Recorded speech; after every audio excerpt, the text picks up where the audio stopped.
Assalamu alaikum, dear audience. In mid the expert session of developing Bangladesh, we usually listen from an international expert in every episode. Today, I am very delighted to host Professor Dr. Nadim Malik. He is professor and chairman from University of Balochistan, Quetta, Pakistan. He will be speaking on career problems for higher educated youth. As you all know, in the subcontinent, not only in Bangladesh or India or Pakistan, in the subcontinent, we are facing a common problem that we are producing a huge number of graduates every year, higher educated population every year, but they are not getting their expected job. So this is a social problem nowadays.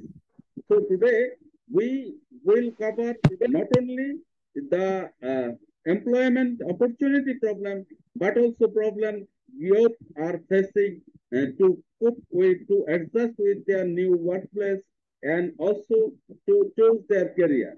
Before further I do, I would like to humbly request you, sir, could you please introduce yourself with me and my audience? Thank you very much. Thank you very much. I am Professor Dr. Nadim Malik, and really it's an honor for me to talk with the audience of which I presume that South Asia, because you know that I am personally actually a senior academician, and I have about 26 years of higher education and industry experience, and I'm linked with a lot of community for the development of their educational career and providing the services to the different people, different community from different capacity of work. So I basically belongs to the education sector, and I'm providing a lot of initiatives to the government plus to the international community for the development of this particular element, especially for the third world countries. And you know that this is one of the very biggest problem for our South Asia, because we do have the potential to grow up, but there are a lot of limitations due to which we face a certain kind of challenges. So basically, my perspective throughout my discussion would be later on, I will share with you. That was my some brief introduction that I have published about 40 research publications internationally. And although the introduction is very much a lengthy one, but just I briefly told you about to the viewers that what kind of background I have. So basically, I'm an expert in the human resource management, and basically, I'm the expert in the you can say that the trade and the planning activities of the government side. I'm very much actively involved for assisting to the government and plus to the international community for improving their managerial problems, educational problems, and I'm also working as the individual consultant for different projects for the World Bank and as well as other communities. So that was some brief background about myself. Sir, thank you. Thank you very much for your brief and humble introduction. So before I further progress with the question and answer session, let's have your keynote speech start. So may I humbly request you for presenting your keynote speech on career problems for higher educated youth, uh, South Asian perspective, obviously. So could you please place your keynote presentation, sir? Thank you very much, and Bismillah ar-Rahman ar-Rahim. First of all, my dear audience and my viewers, you are listening this particular research which I have in the very short span of time, and I've been contacted by your this colleague, and he said me, sir, give some kind of information to the community about the education problem and career problem. So within the short limited time, I have done some kind of research which I would like to share with you and with my viewers. Very important one, because South Asia is the one of the largest group of young people and making the most powerful forces for transformational change in the region, you know. So let's take the moment to listen some of the key areas or the key demographics of the South Asia. South Asia, you know that this is one of the you can say that the region where we have a lot of people are actually working, especially we do have this advantage that we have got the young people here in South Asia. And this is one of the statistics given by the UNICEF and the UNHCR as well, that South Asia is the largest group of young people, making them most powerful force for making some transformational change in the region. You know that there are educational institutes, and there are certain organizations which are actually providing some kind of, you can say that the educational work to the community.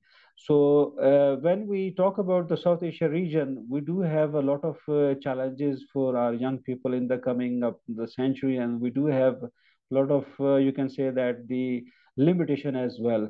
So first of all, my objective would be to let you know some of the key facts which are actually important to listen, and then we will see that where there is the gap, and then we are going to see that how we can improve this particular, or you can say that how can improve some kind of suggestion. So there are three parts of my, you can say that my overall speech. So the first part is about the current facts. You know that the South Asia is the one of the biggest population of about 1.7 billion, and by 2050 it is going to be 2.4 billion. And one fifth of the South Asia population is aged between 15 to 24 years old. So you can say that we have this strongest element in the population demographics. Similarly, about the GDP growth, we have a very improvement in the GDP growth in the last 25 years. And some indicators for the last 50 year decade that Bhutan is about 0.54%, Maldives 0.69%, India 0.55, and middle income countries like Sri Lanka, and high income countries like the HDI is also going to be improving with the day by day. Like, for example, Bangladesh is about 0.52, for Pakistan for 0.52, and for Nepal 0.46. The urban side of the South Asia has the better access towards the education, while the rural side have got some kind of limitations. In South Asia, about 70% of the young people live in the rural areas, with half of the young labor force are actually working in the agriculture side. You know that agriculture is one of the key component for the subcontinent, and all of the our labor force is actually working in the agriculture side, and it is a key source of income for the lot of community, especially for the poor countries. So employment is going to be mainly concerned with the agriculture side, and technological improvements are still is going to be needed, or you can say there's going to be some more facts are going to be required for that. It means that we have a very, you can say that 47% of the individuals of the youth of this South Asia region, if comes together, can produce and can change the entire destiny of our people and our whole region actually. And we can create a tough challenge to the international community by providing the skillful people throughout the world. And this is one of the study which I have actually listened a couple of years back, in which I have heard that the European countries, they, after a period of I think so 5 years, they will be have this problem of this skillful people they don't have.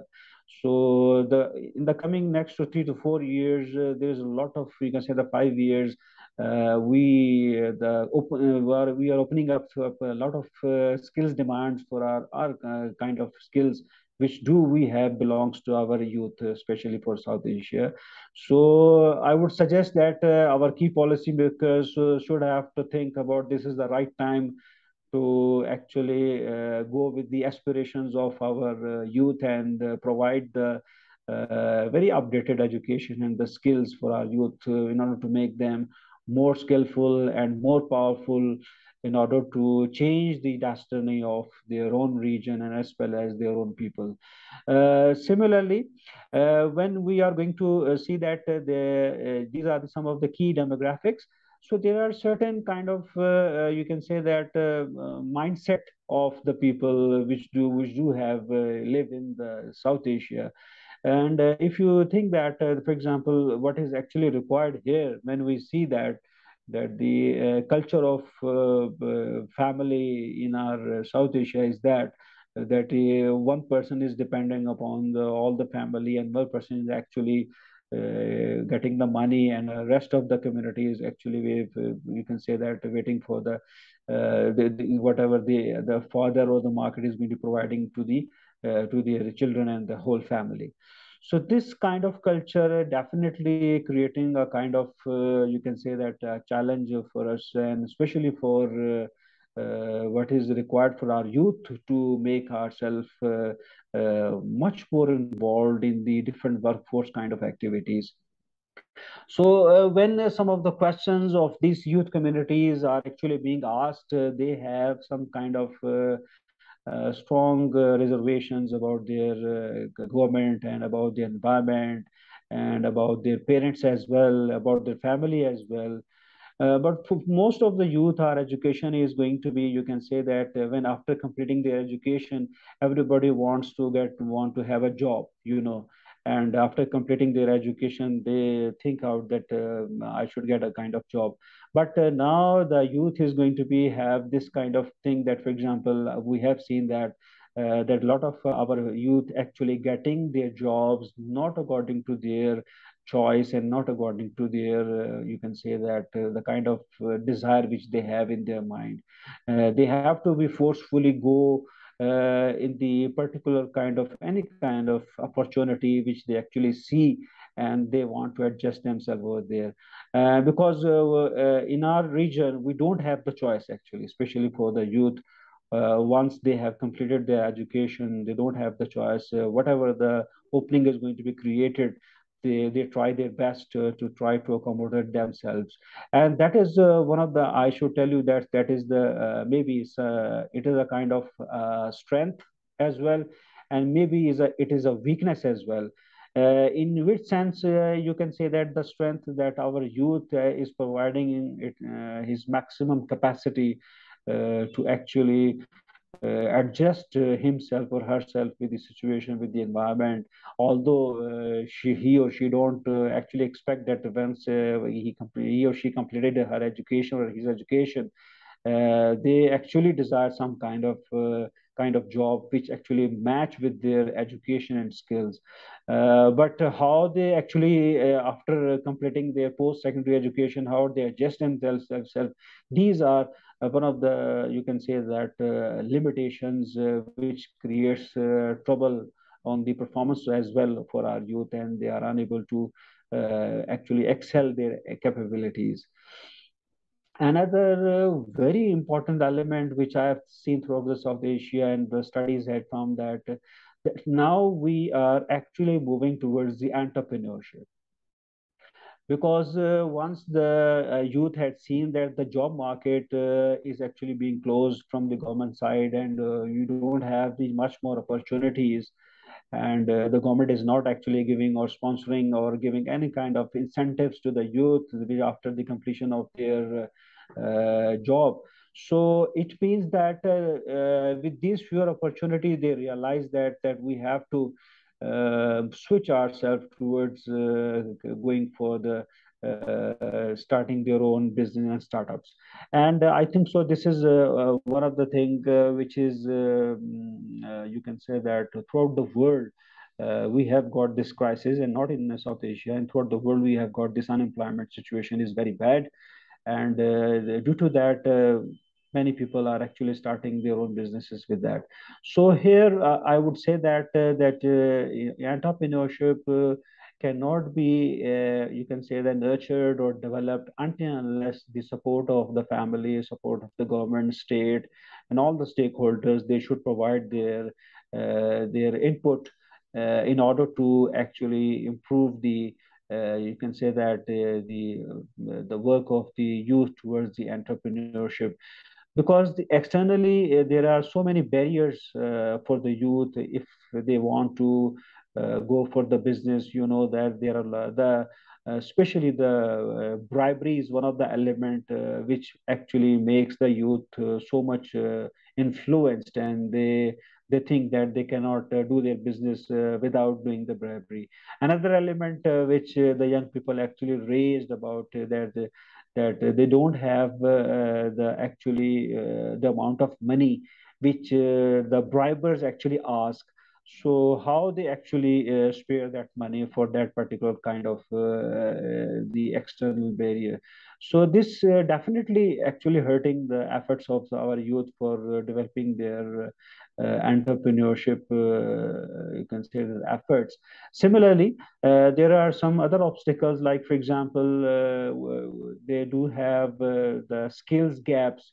They have limited resources, limited financing, and they have not getting the right guidance from the particular side of, from, you can say that, from the state side. So although youth is very much interested to start their businesses, but while taking the risk, they do have some kind of limitations, because once you actually invest your money, and if you have a lot of risks with yourself, so you may think out that, yes, if I go for the business, what's going to be the outcome? So if they have such kind of, if the government want to create the confidence among the entrepreneurs, they need to actually remove those barriers which are actually existing in the external market. And you know that our basically youth actually doing their best in order to adjust themselves into the small businesses. You have seen the examples of a lot of example in India, Pakistan, and Bangladesh and Sri Lanka, that our youth within their limited resources, they are doing their best to actually accommodate for their family, and you can say that they are maximally providing the facility to their family members.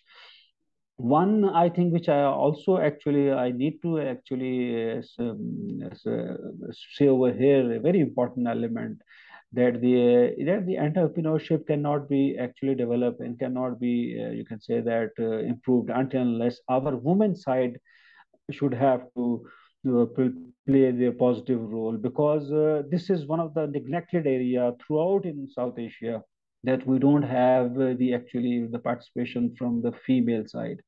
And the huge population of counterparts of female, they really, if they are being actually utilized with the help of a proper equation developing, that both male and female actually, when they are providing their skills to the industry, kind of different elements, you can make a revolution in your market. And you know that when you take the example of Japan, it is one of the countries, a developed country, and they have this example of that in every you can say that area of small space of Japan city, when you go over there, on you see that there are a lot of factories and small chips they are actually making. Everybody is actually involved, either of male or female, either old, young, everybody.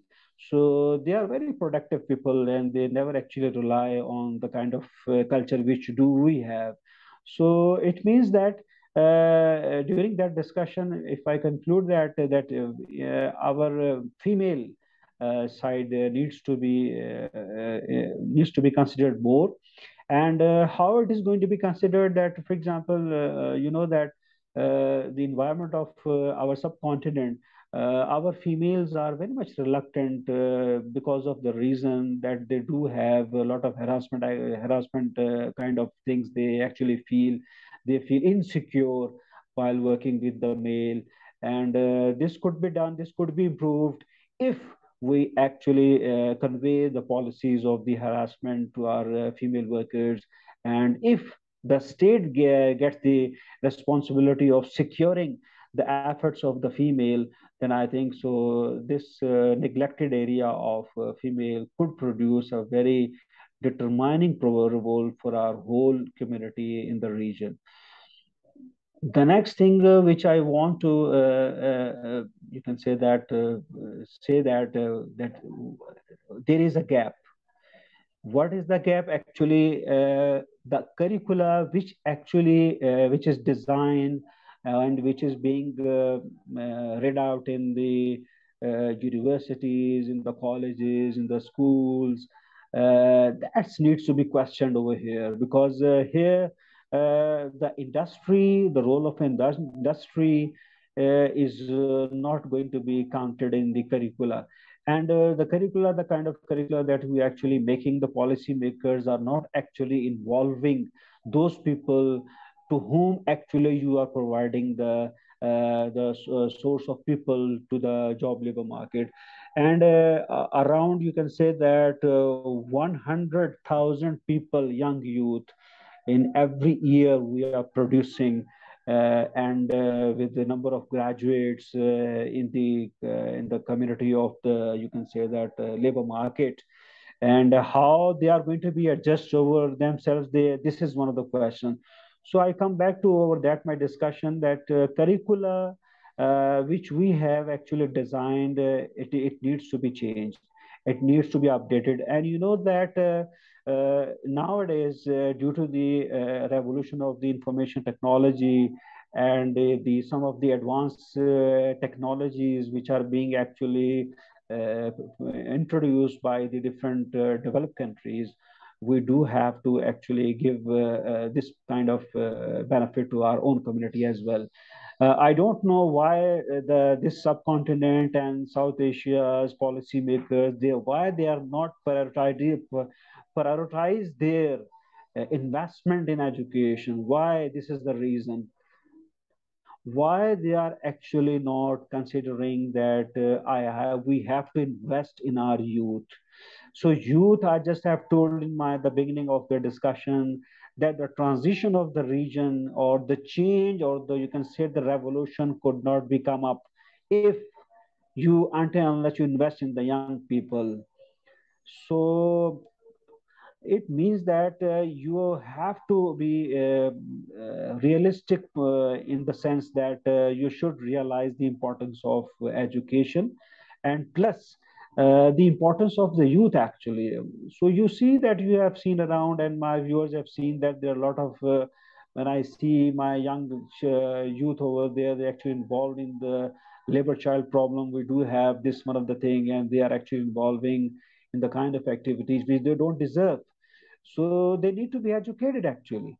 But what is the problem there? There are a lot of children are they are out of school in South Asia, and they are doing they are being forced by their parents to go and earn money for them.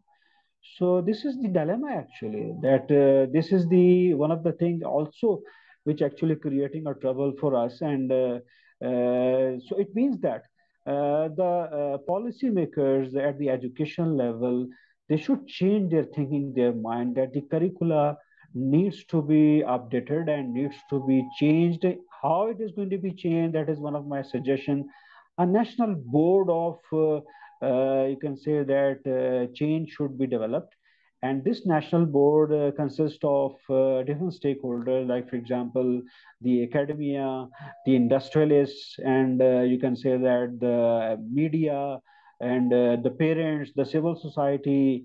When they all come up over there and they sit together, then they think out that what kind of graduates they actually need. So it means that once our when graduates go into the market, and when they see what is the practical situation over there, so that's why I'm talking about the skill gap. That means our graduates, they don't have this particular kind of skill which actually the industry wants, which the actually the you can say the job market actually want. And one thing I also want to tell you, which I have also just mentioned in the earlier my discussion, that the European countries, they have got the problem of population. If when you see that after 10 or 5 years, they desperately need skillful people, and it is going to be possible. Okay, once you have this a lot of strength of population in South Asia of young people, why don't you make them skillful, not only with the help of education, with the technical education as well? There are a lot of opportunities are actually available. And this is for the information of for my viewers. I should tell you that internationally, when I have do visit some developed countries over there, you will be very much surprised to know there are a lot of community of the youth of the developed countries. They actually go towards actually learning different skills. They never go for the higher education. And especially the Bangladesh, the Pakistan, the South Asian people, they actually go over there for the higher education. And that is one of the things why they are going for the skill. What is the requirement of the skill? They want to make them, you can say that, a kind of individual who can should not go or wait for the job. He or she should actually ensure the kind of activity that you have to produce. That is one of the thing which I want to tell. So the productivity, this is one of the element which is also very crucial. What is productivity? And you know that every individual living in either in South Asia or anywhere in the world, when he or she is going to be productive in the sense for the family, for the community, and for the country. So what is going to be happen? Your GDP is going to be increased, and I should praise the performance of Bangladesh. That for the last 3 or 5 years, especially in the garment industry, the Bangladesh has made a revolution. And really, I should tell you that really, the policymakers of the Bangladesh need to be praised and need to be, you can say that we should admire their efforts, that they actually made some such kind of efforts that now they are in the very leading, given the leading examples to the other countries, for example, like Pakistan and India as well. And although you have a very little, you can say that kind of the area that you cover, but the kind of strength you are giving, that is very much admirable and very much acceptable for the international community as well. So I think this is one of the thing, for example, if I just quote the example of Dr. Yunus, the Nobel Prize winner, if you remember, the model of agriculture, he actually what he has given, that model was actually adopted by the America. And you remember, and this is for the for the reviewers I'm telling about it. And we do actually teach to our students that take the example of the Bangladesh, that how they actually boosted the agriculture strength. You know that this is a region of South Asia. We do have that about 67% of the population actually involved in the agriculture. So the agriculture is the strength, but we have made it actually weakness. I just quote my example of my own Pakistan, that the cotton, which actually Pakistan was producing the last 5 or 10 years, one of the topmost second quality of higher quality of the world, and America is the one of the biggest purchaser of that cotton.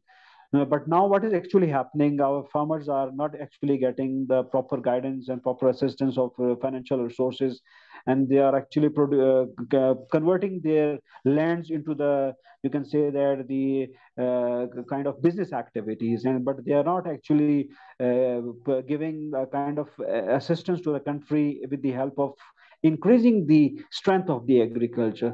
I just let you know the viewers about the area and the Balochistan. I just tell you this is one of the longest and the of the province of Pakistan area-wise. And although the population is very little, but the area is very much high. It is about your 44% of the Pakistan area actually it covers. So this province has got the blessing of Allah. The four season exist at a time, and you know that it's not possible in the world that how you can say that the how the four season can exist at a time in a one province. So with this particular kind of a strength, you can produce a lot of quality of things of agriculture once if you have the assistance of your state and your stakeholders, you have enough resources of the finances. And another very important thing, which I'm actually just want to tell you, is the market intelligence is also another very important element, especially for our farmers.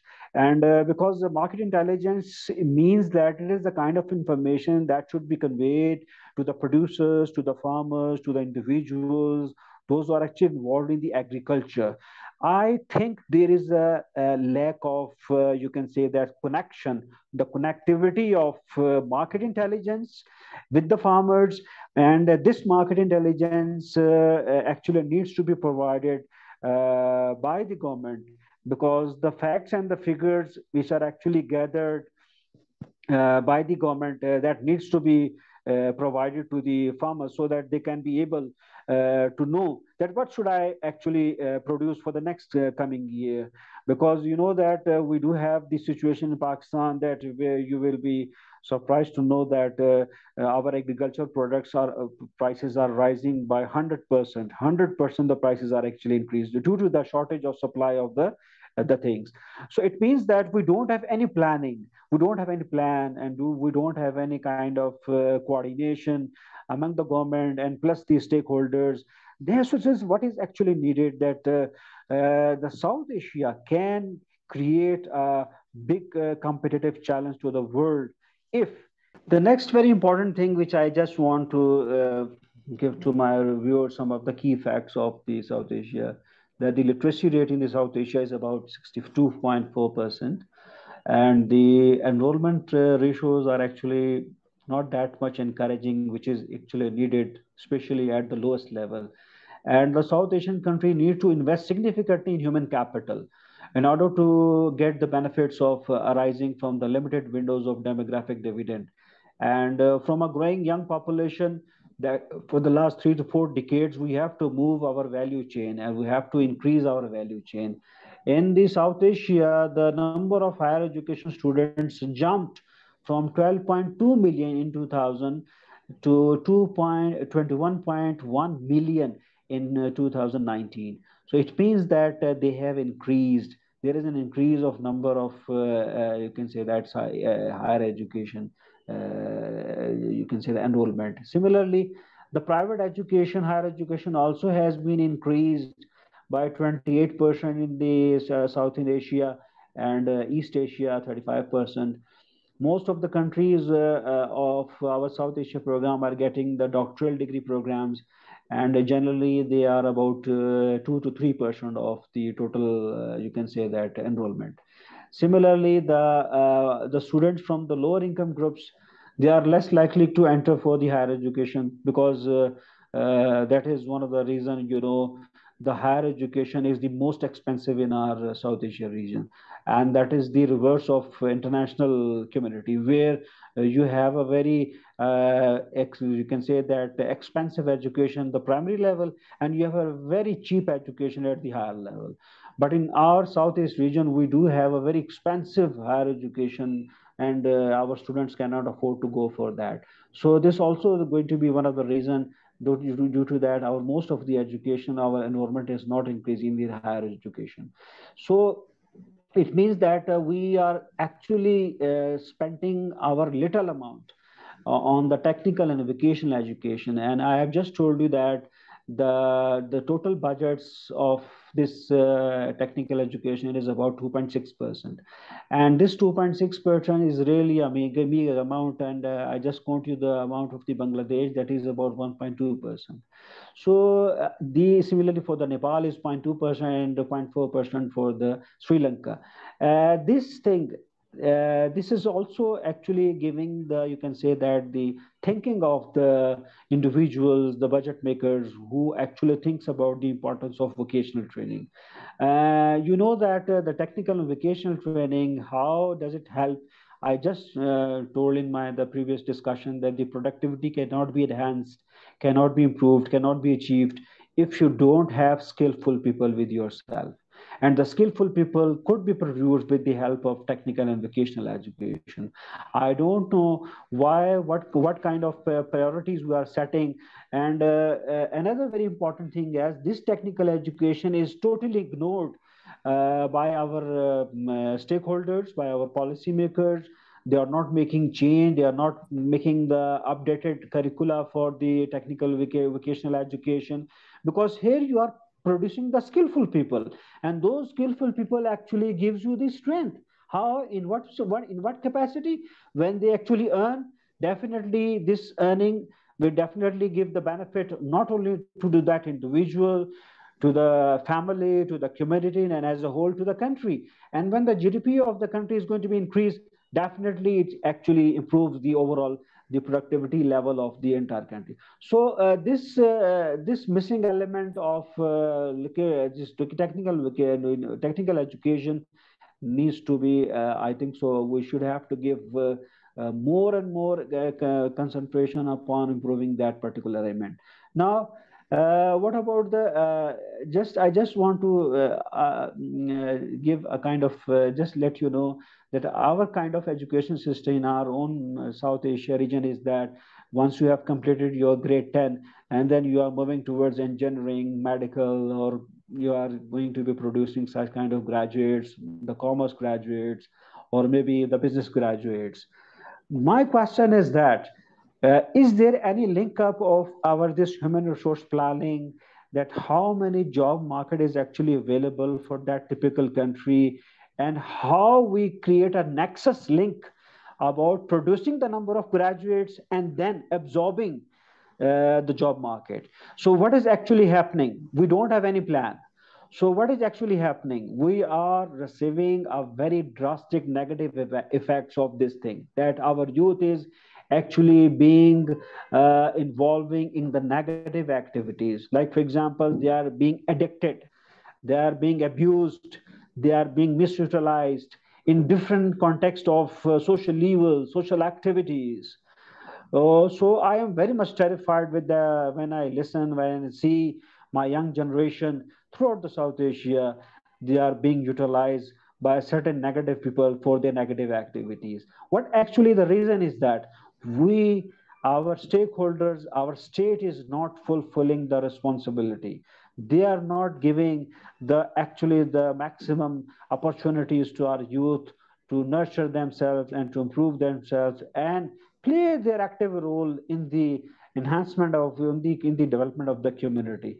And you know that this is one of the reason, if you and my viewers will agree with me, that throughout in this South Asia region, we do create the doctors, we do create the engineers, but where is the capacity where they are going to be actually absorbed? Where? I just give you the example. In Pakistan, we do have the master's level of education, and they apply for the clerk job, clerk. So it is the dilemma, and that needs to be adjusted, need to be addressed.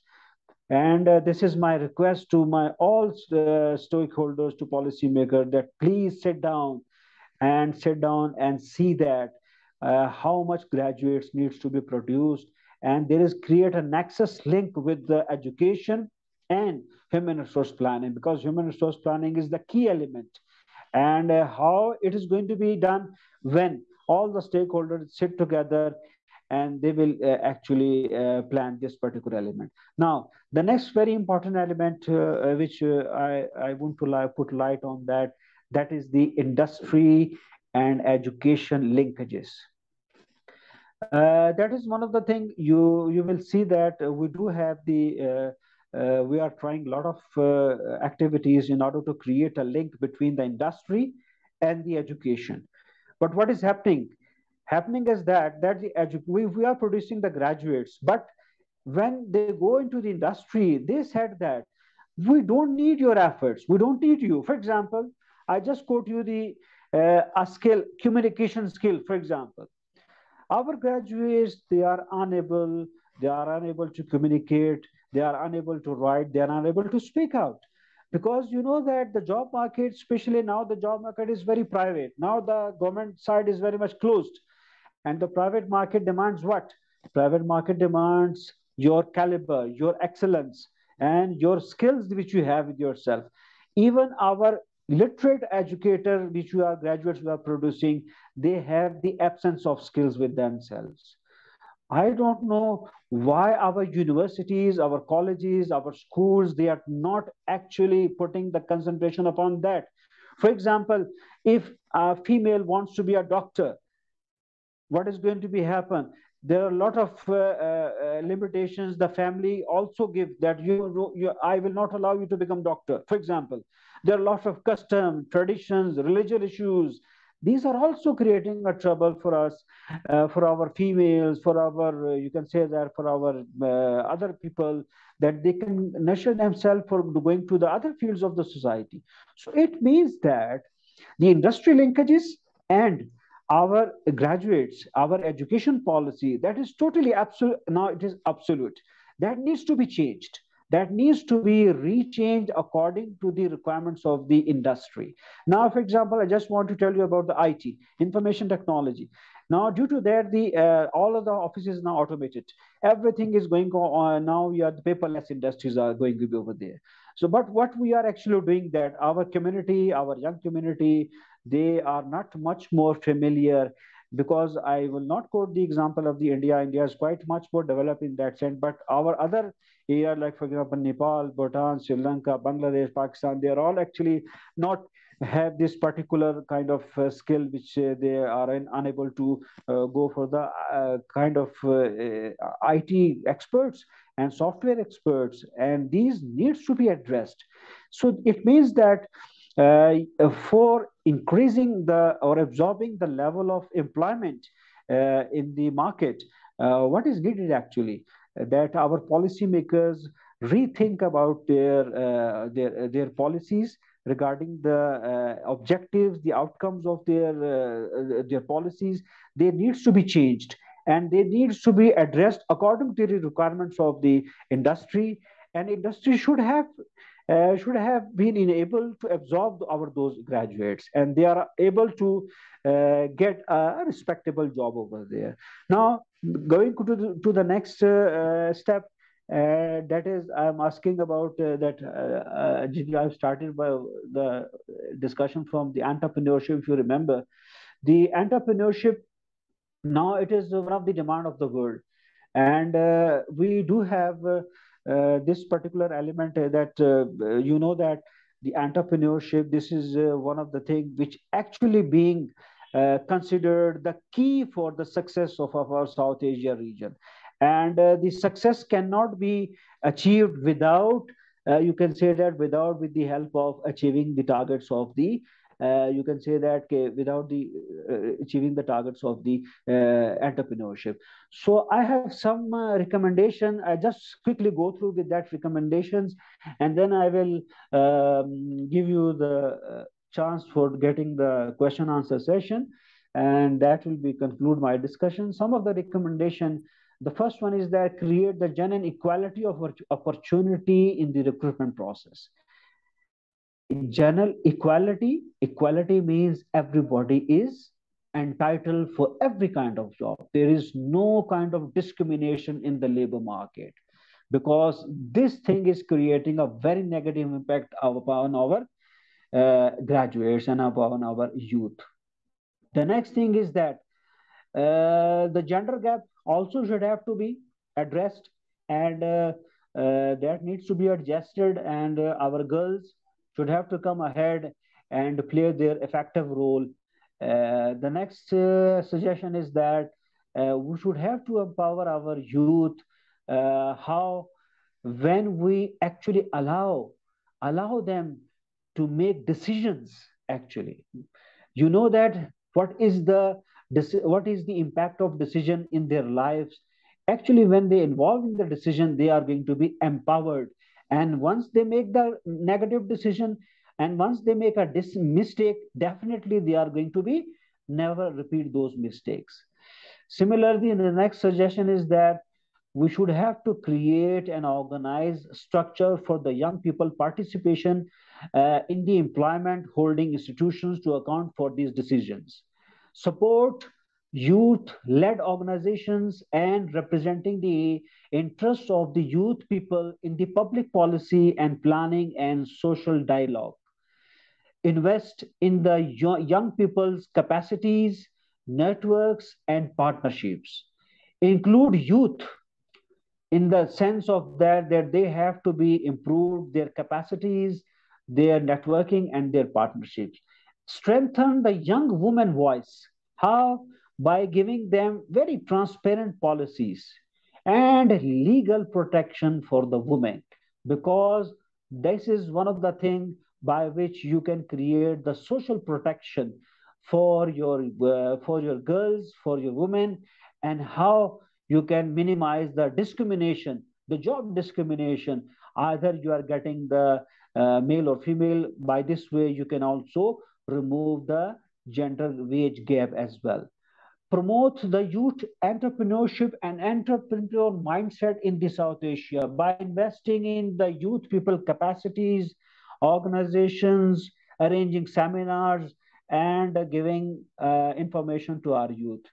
Similarly, ensure the youth entrepreneurship and self-employment efforts that they are going to be aligned with the national strategies and the industrial related development plans, and support the and sustainability of youth led businesses. How it is possible, that how sustainability actually come when they are being trained, when they are being mentored, they are being providing the mentoring, when they are being giving the financial education, and also they are being provided different advices about the financial services, the kind of organizations which are actually available.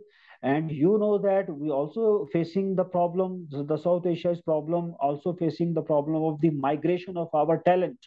Our talent is actually migrating towards the Middle East region, towards the international community. Why? So that is also, we are actually creating a kind of hurdle for our own youth.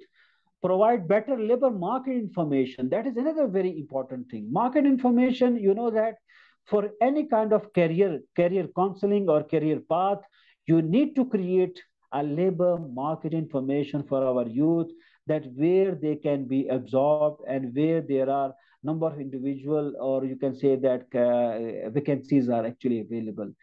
The next very important element which are emphasis, that increase investment in public employment services.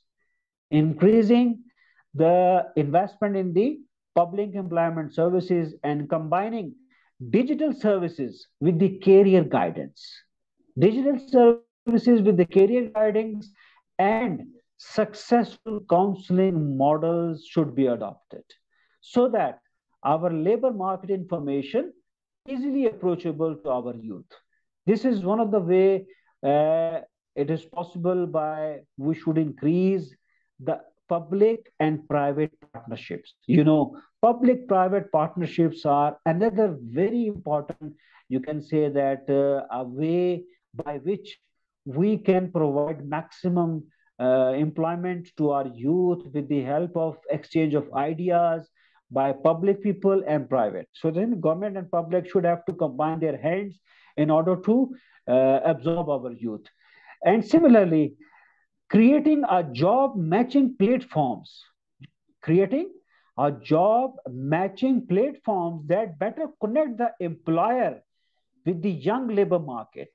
You know, for example, if you are producing the I just want to give you the example of your you are one of the member of Chamber of Commerce, because the youth definitely connects with those people. And if you have this such kind of platforms in your country, you are being able to provide the job matching information to those youths.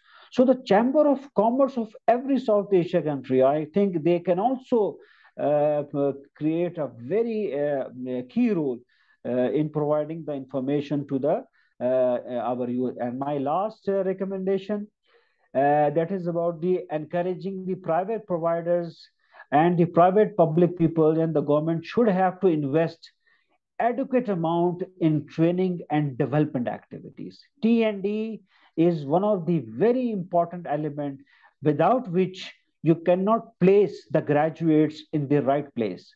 So especially the government individuals, the government people, the public servants, they need to be, you can say that, improved. How they need to get adapt the culture of the corporate culture amendments, or you can say that the corporate cultural changes which they have made. The our public servants also need to address those changes as well. So I think so, with these recommendations, which I think that I hope that very much hopeful that our viewers and listeners and policymakers, when they heard this, They definitely think about the future of our youth. Either they belongs to any country. My feeling is that they need to be capitalized. They need to be used with all of their best abilities. And the last word is that you cannot transform your South Asia region until and unless when you actually develop and utilize the maximum efforts of your youth. Thank you very much. So thank you, thank you very much.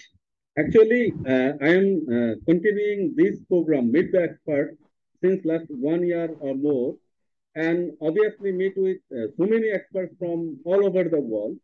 But I can say today this interview is one of the best among all these information. Thank you very much, sir.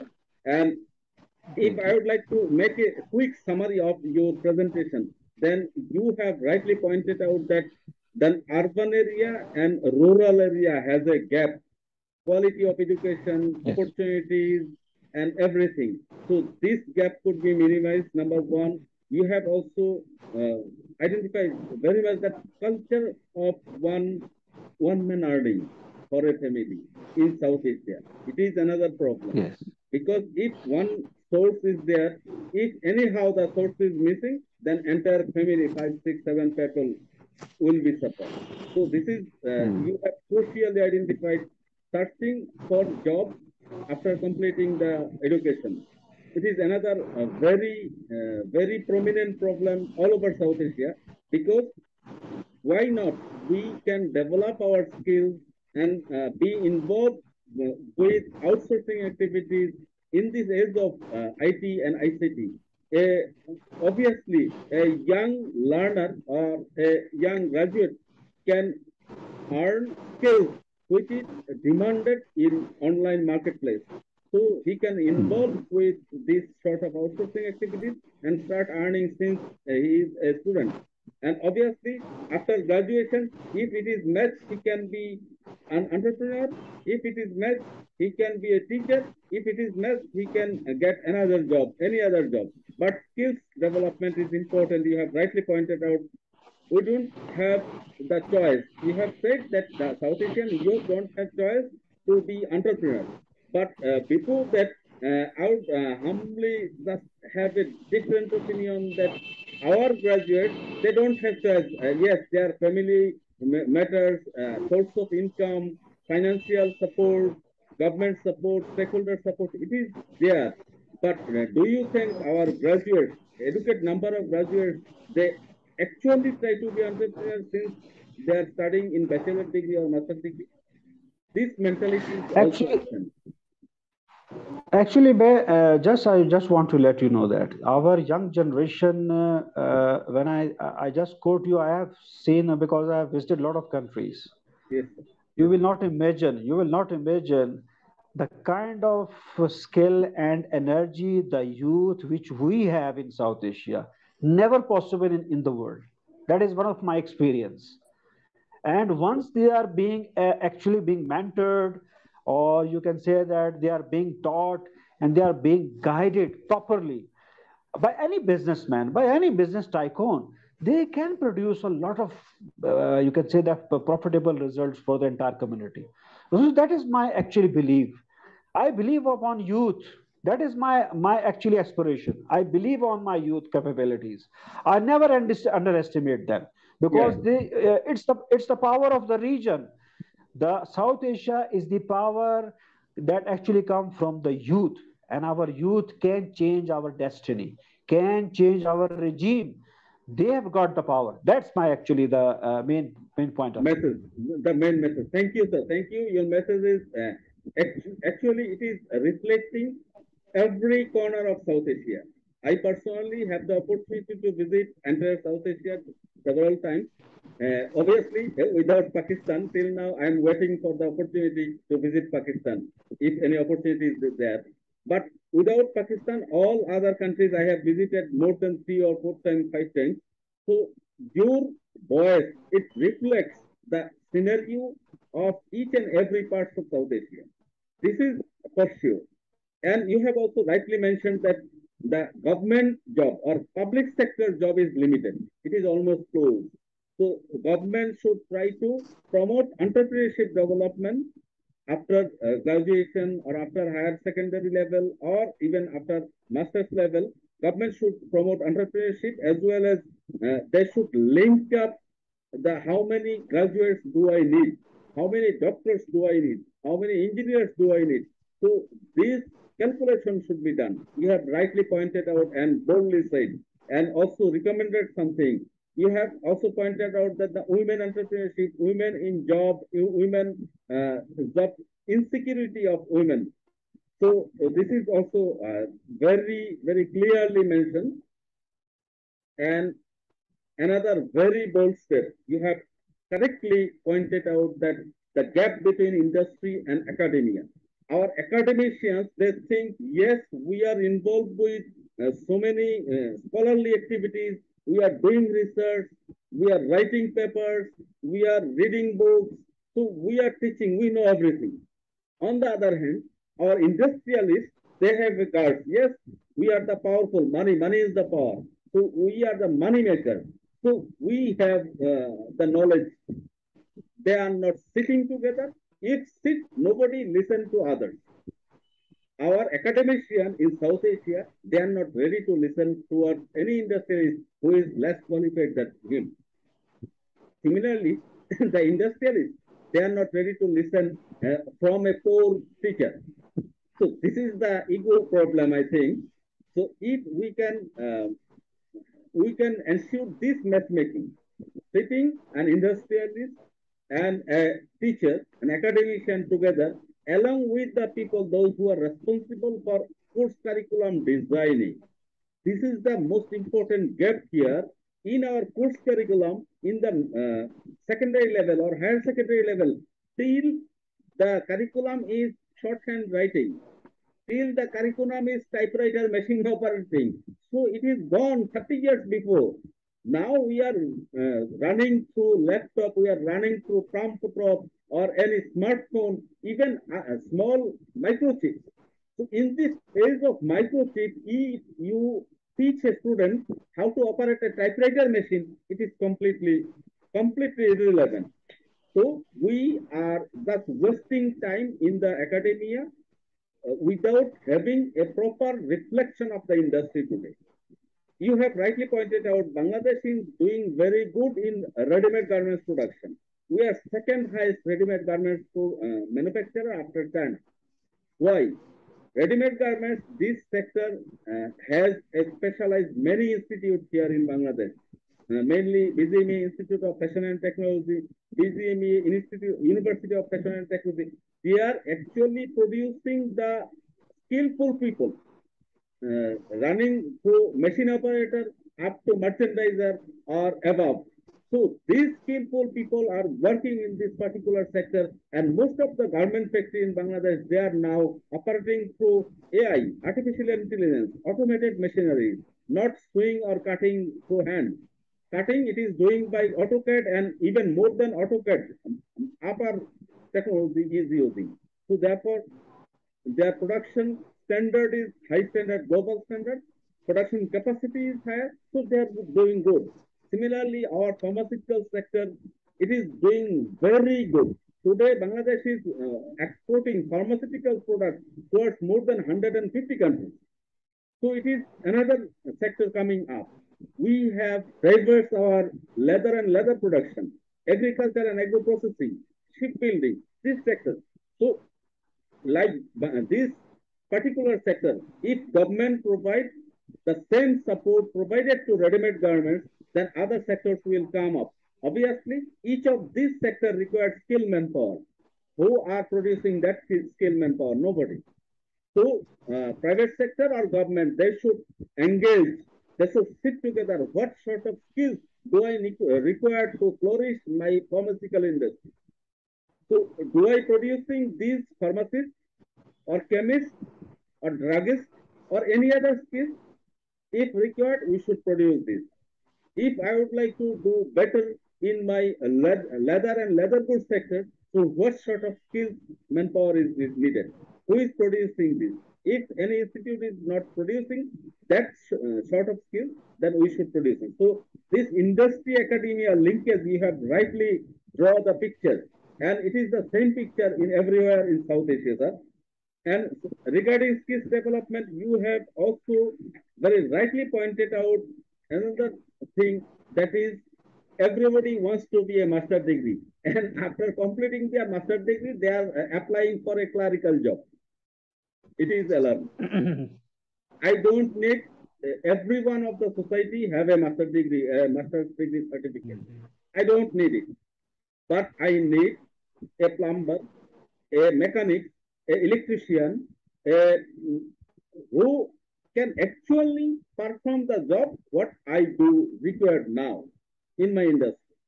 So if I need a mechanic, if I hire a BSc engineer for a mechanical job, this is his engineering degree is not applying here. So this is wastage of resources. So again, this is another very important topic.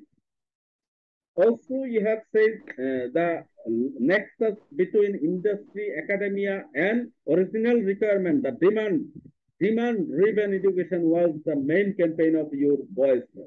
Today, from your speech, I can only quote, I can only summarize with one sentence, that is, South Asia needs demand-driven education.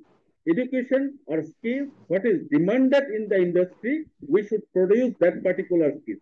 To produce that particular skill, we have rightly recommended that we can uh, establish one board or one task force, those who will be incorporating academicians, industrialists, practitioners, civil society, guardians, and everybody will represent there, and they will sit together. They will identify the skills or required after 10 years, after 15 years, after 30 years, for particular each of the sectors. And they will incorporate these skills in the course curriculum, so that the students, those who are studying in this course curriculum, that directly can enter into the market, job market, into the industry with required skills. Today, our industrialists are afraid of hiring new employees, because hiring is not end. After hiring, he has to be trained up, because from academia, he is not getting any of these sort of skills. You have also rightly pointed out that communication is a skill, presentation is a skill, using IT instrument is a skill. These skills are also absent in our higher educated girls. So how they can get a job? So who is responsible? The academia? No, academia is following the course curriculum provided by the bureaucrats or the authority. So authority are responsible. They will say, no, we are not teaching. We are just designing the curriculum. So where they are getting this? Yes, we are getting from this scientist, this scientist, that scientist. We don't need scientists. We need workers. We need professionals. We need skilled people who can contribute, who can be productive in the industry. Thank you very much, sir. And your 15 recommendations, each of the recommendations are very important. If I am afraid of, if I would like to summarize all these recommendations, then this episode will be much longer. So without further ado, I would like to just humbly mention one or two recommendations you have uniquely mentioned. This unique recommendation could be, you said, equal opportunity in the recruitment system. Obviously, it should be. It is our basic right. It is our fundamental right. It is our human right. If I am a human, I take birth, I am going for a job to you. This is my, as a human right, you will treat me equal. So it has to be established without any quota, without any sort of partition, without any sort of racial or without any religious, without any gender bias. So it should be mentioned. So this is one of the unique and very important recommendation you have made, sir. Obviously, you have identified another thing, that talented people are migrating from South Asia. You will be very pleased to know that my colleagues, my relatives, they are going to US, UK, or Canada, or Australia. They are performing tremendous. They are innovating many things. But in the class, while they are staying in Bangladesh or in the office, while they are staying in this South Asia, they are not productive as well. So what is the magic? Mm, What is the magic? They are not productive here, but they are innovating so many sophisticated machineries or technologies in the West. So this is mm, our policymakers, our political leaders, the leadership, the government, bureaucrats, they have to think you. And also you have recommended for public-private partnership. You have recommended for another very unique thing, creating job matching platforms. It's required because today industrialists are searching for appropriate skill manpower. They are not getting it. On the other hand, our youth are searching for job like anything.